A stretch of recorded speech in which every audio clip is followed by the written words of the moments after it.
Well, you're going to love this story. There is a new viral video tearing up the internet that's already gotten almost 3 million hits. It's of a homeless man in Columbus, Ohio, who panhandles on the side of the road. He carries a sign that says he's fallen on hard times and has a God-given gift of voice. Turns out it's exactly what he does have. When you're listening to nothing but the best of oldies, you're listening to Magic 98.9. Thank you so much. God bless you. Thank you. And we'll be back with more right after these words.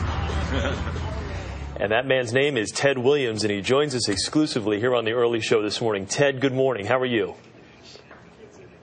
I'm fine, thank you, and good morning to you too, sir. I just want to hear you talk. Right? Ted, just read something, would you? First of all, congratulations. Let me just ask you right off the bat, what's it like to go from being homeless and on the side of the road with a sign in your hand to now overnight you are this sensation and people can't get enough of you right now? Oh my God, it's just sensational for one. It's numbing for another, overwhelming. I mean, there's so many words that I just, oh God, it's just amazing. I feel like, well, I've already been characterized as the Susan Boyle. I'm just so happy.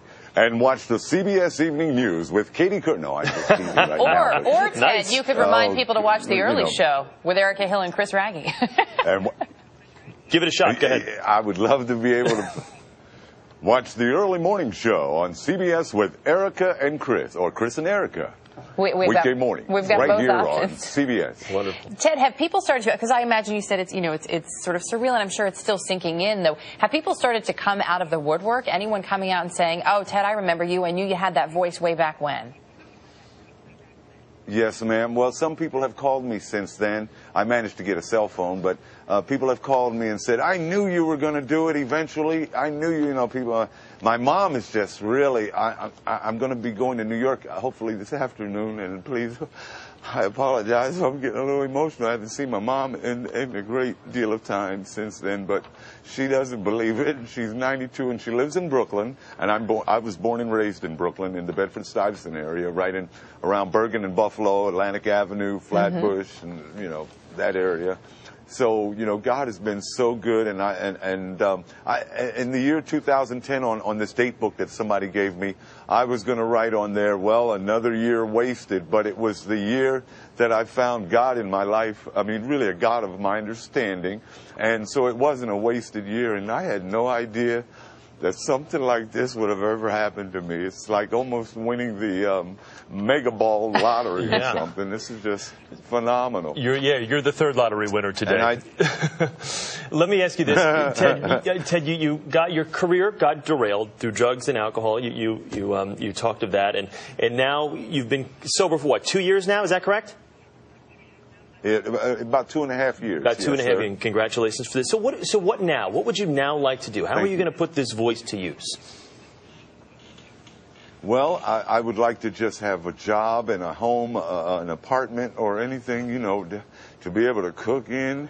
I'd like to, just get my life in a responsible area of a 53-year-old man, a tax-paying citizen, and try to put some of my bad memories and everything. Well, I'm not going to forget where I came from, but I just want to put some of that on the back burner and continue with my life, whatever is left to live, and hopefully, like I said, I was holding that sign with the hopes or the wishful thinking that somebody was going to ride by and say, hey man, I got an internet radio station that could possibly use some production work or something. Well, clearly everything happens for a reason. There's a reason that you were there and that someone did drive by. You mentioned your mom and that you're headed here to New York. Your mom is 92, and this hasn't quite sunk in for her. You haven't seen her in a while. I imagine for her this is really a dream come true too. Was she worried that maybe you wouldn't be able to pull out of that low place where you had been? One of my biggest prayers that I sent out was that she would live long enough for me to see me, rebound or whatever. And I guess God kept her around, and He kept my pipes around, to maybe just have one more shot that I would be able to say, Mom, I did do it before. I might pass away before her or whatever, but my dad didn't get a chance to see this.